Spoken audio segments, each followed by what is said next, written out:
A very warm welcome to this one of about 20 videos on the theme Foundation Mathematics in the series Investigative Intuitive Learning on a Concrete Basis.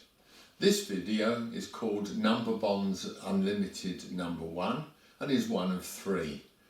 It is in the sense as written here, that is, addition. Possible other terms are unbundling and decomposition, but none of these terms are necessary for the children. I want to emphasise as well that this written version is near to my end point and certainly not my start.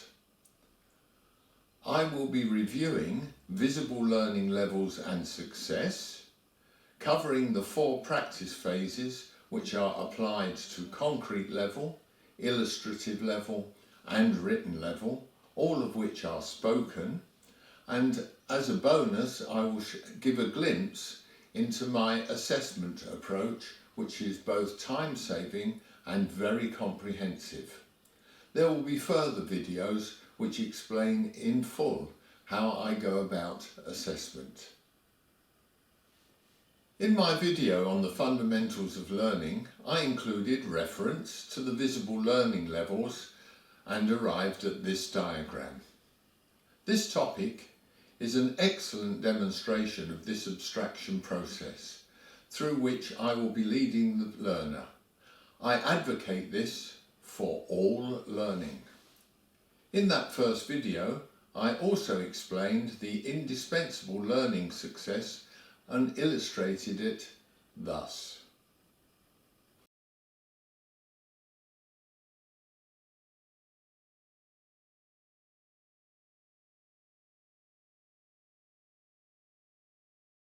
Here is an optional introduction. I cover it in far more detail in the video Number Bonds 3, describing situations. I set up a row of 7 on a strip 10. 6 and 8 are also suitable. And I have 2 colours, 2 blue in this case and 5 green.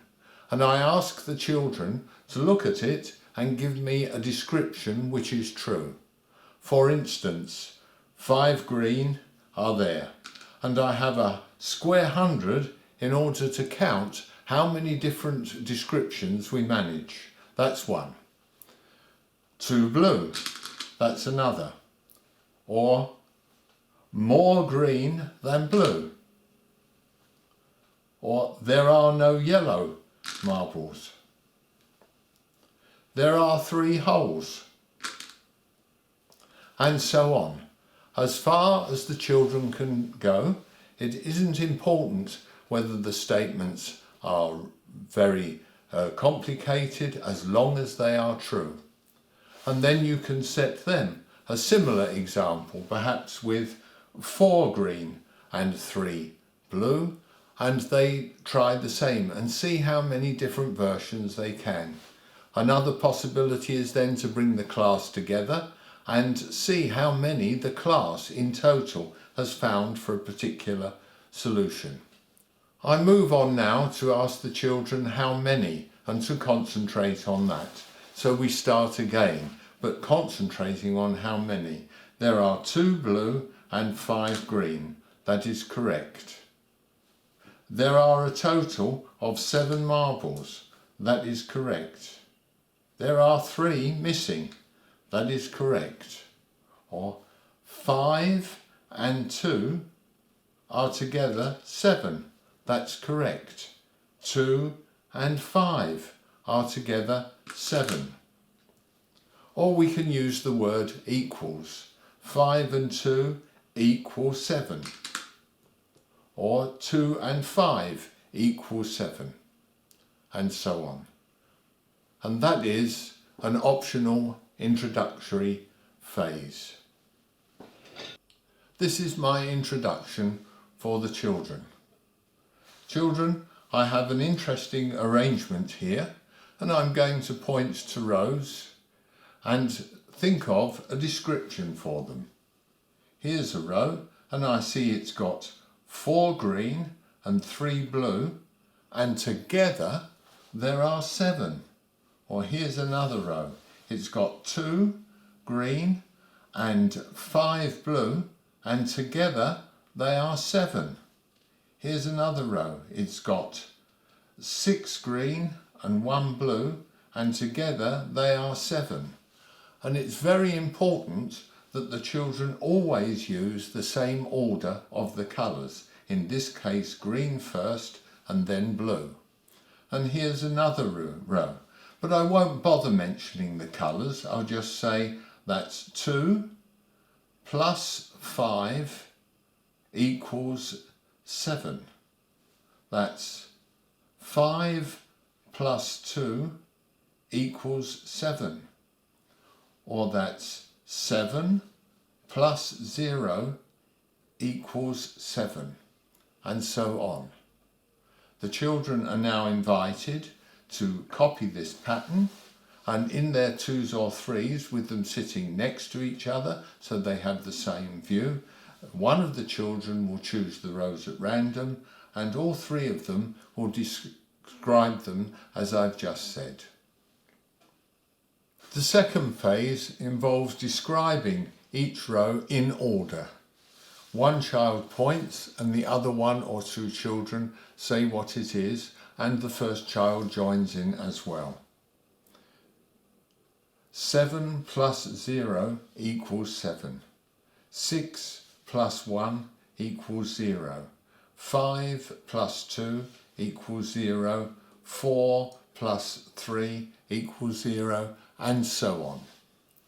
And now there is an option, either to go on to the third phase with the quantity 7, or to choose a different quantity, for instance 5, and start with phase 1, that's describing the rows randomly, and then move on to phase 2. The choice is always with the children. They could choose, of course, a much larger quantity, or they can choose a smaller one, as here. The third phase is to cover up the marbles and say what the first row is in this case. It is 7 plus 0 equals 7, and then to look to see if it is correct, and then to say the next one. It is 6 plus 1 equals 7, and then to say the next one. It is 5 plus 2 equals 7, and to see whether it's correct. If the child or the children cannot work out what the next row is, they remove the paper, they have a look, then they cover it up and they say it. 4 plus 3 equals 7, and so it goes on. The fourth phase is to cover the complete pattern and try and say it without revealing it. Okay, that's 7 plus 0 equals 7. 6 plus 1 equals 7. 5 plus 2 equals 7. And if I can't remember, then I take the paper off, have a look at it, then cover it and say the next one. 4 plus 3 equals 7. 3 plus 4 equals 7, and so on. Here is a summary of the 4 phases.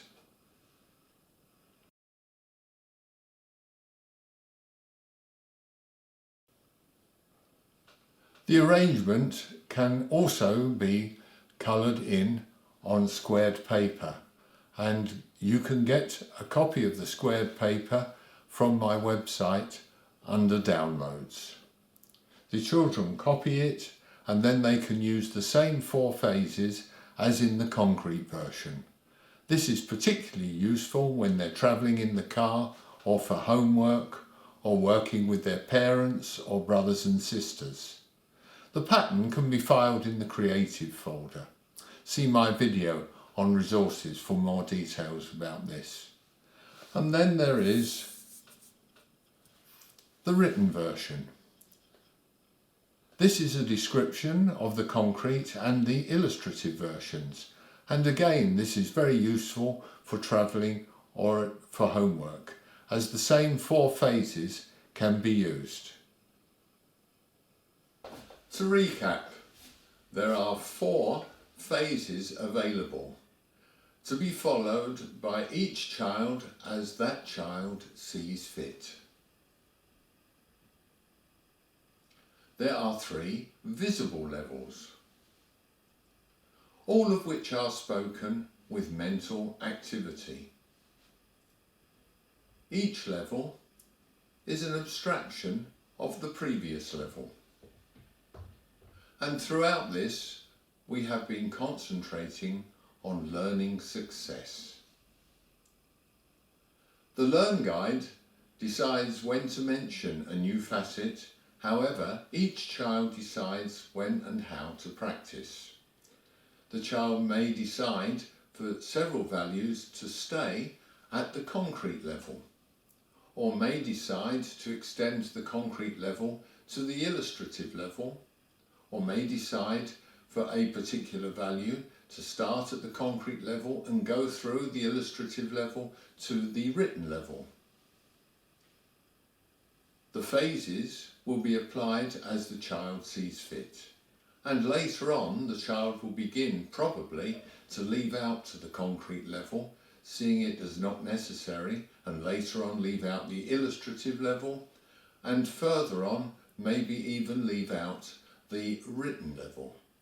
Here is a glimpse into my assessment system, which is suitable for all children, teachers and parents, and is both time-saving and comprehensive.